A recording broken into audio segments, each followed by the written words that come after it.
Hey guys, my name is Timothy Lowe and I'm one of the founders of Your Next Jump. And I just want to spend a little bit of time talking about resume strategy and also walk you through a sample resume. Whenever we write a resume, there's two goals that we have. One is a lot of resumes, and this is really natural, okay? Most resumes fall into this category, is resumes just tend to read sort of like job descriptions, okay? People put down, these are my day-to-day activities, these are my roles and responsibilities, how many people I manage, size of the budget, these are the projects that I lead or the projects that I work on. And of course, there's a place for that on the resume. But what we find what most employers are looking for is really answering the so what question. Right? I don't want to know that you're a project manager. I want to know that you're a damn good project manager. All right? And so our number one goal is to not just talk about what you do, but show people how well you do it.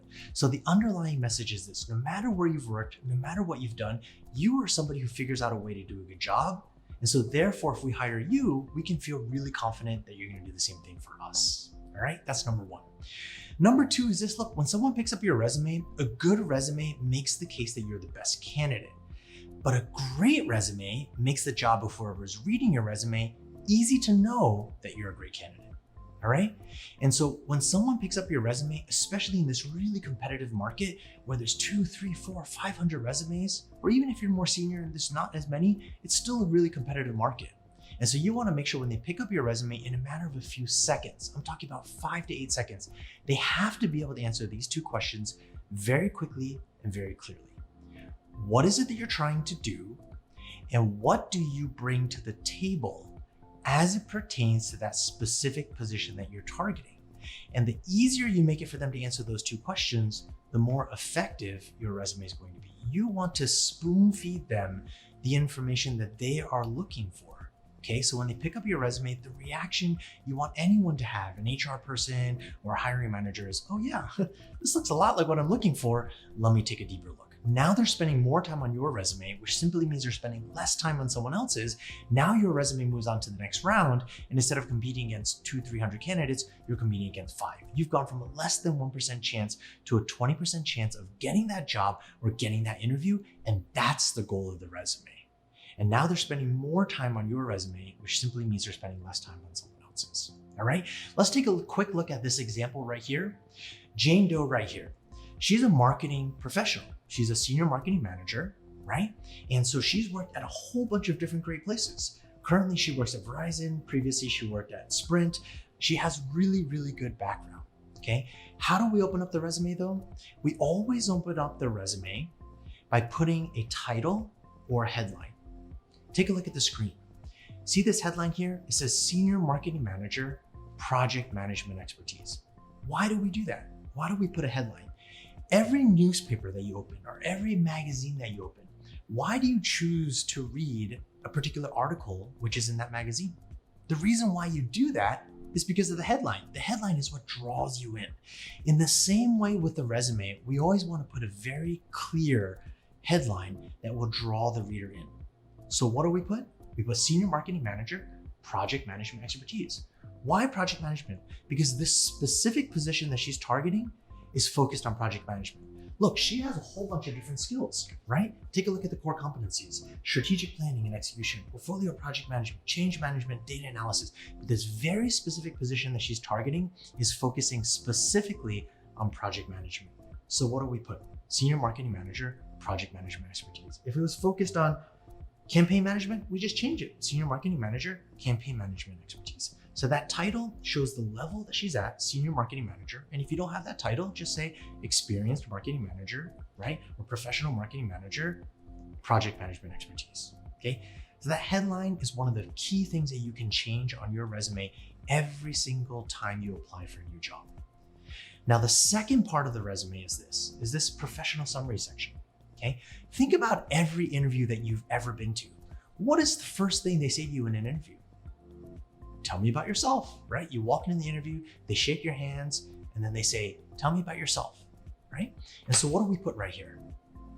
Are they looking for you to walk through your whole work history when they ask you that question? No, what they really want to know when they ask you that question is this: why are you sitting across the table from me? What makes you relevant for this position? Why should I spend the next hour of my time listening to why you want to work for me? So look at this. What do we put? Senior marketing manager with over a decade of experience creating and implementing business strategies and large-scale cross-functional marketing projects. Proficient at concepting and executing impactful campaigns that drive engagements, insights, and conversions. Motivator of top-tier marketing teams with a demonstrated ability to manage multiple projects while effectively collaborating cross-functionally with all different types of stakeholders. You see what I'm saying is this. In 10, 11, 12 seconds, what I'm saying is, look, what you're looking for, I have. I know there's a lot of people applying, but you have to admit I have at least earned the right to be at this interview. Now we move on to the third part. This is the core competency section on the resume. And this is where we really want to talk about, and we really want to feed the reader of the resume, whether it's an HR person or a hiring manager, exactly what they want to hear. And so the job posting is going to give you the key to this section. Look at the job posting carefully. There's probably some really key words, maybe 5 or 6 things that they want to hear. You have those 5 or 6 things, put it right there. Make those the first 5 things. For example, for Jane here in the sample, strategic planning and execution, portfolio project management, change management, data analysis. That's what the job posting is asking for. She has those skills. We're going to list it almost verbatim to what they're asking for. All right. Now we've gone through the first half of the first page of the resume. Have we talked about the fact that she works at Verizon? No. Have we talked about her title? How many years of experience? Where she went to school? I haven't talked about any of those things, but I already, as an HR person looking at this resume, already feel like this resume belongs, okay? And now the resume moves on to the next round, and this is where the hiring manager is looking at the professional experience and says, oh, okay, yeah, she's a senior marketing manager. Oh, yeah, pretty good. Files on demand with Verizon. But so what?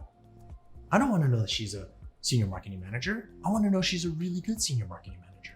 And so all those things that most people have only on their resume, which is that job description part that describes what she does, that whether you're good at your job or you're bad at your job, you can still say those same things. We put it right up here in a little paragraph, right? Direct consumer marketing strategy, plan and implement, analyze marketing, manage product roadmap, identify priority product enhancements. All those things describe what she does, okay? Now bullets are meant to highlight things that are important, but if everything is bulleted on your resume, then nothing becomes important. So look what we do with the precious bullets. We save them for the so what. Oh, okay, you're a senior marketing manager, so what? I see that you do all those things. Any senior marketing manager does those things. So what? So what? Here's the bullets. I increased files on demand product revenue by 20% for 2 consecutive years. I reduced customer churn by moving 15% of video transactions off customer bills through implementing alternate payments, right? See, all those things that she does as a duty, we put it right at the top, but we save those precious bullets for those things that are very specific to her that speak to how well she does her job, all right? I hope you found this video helpful. If you have any other questions, please reach out to us anytime. Our email address is office@yournextjump.com, and we're here to help. Thanks so much.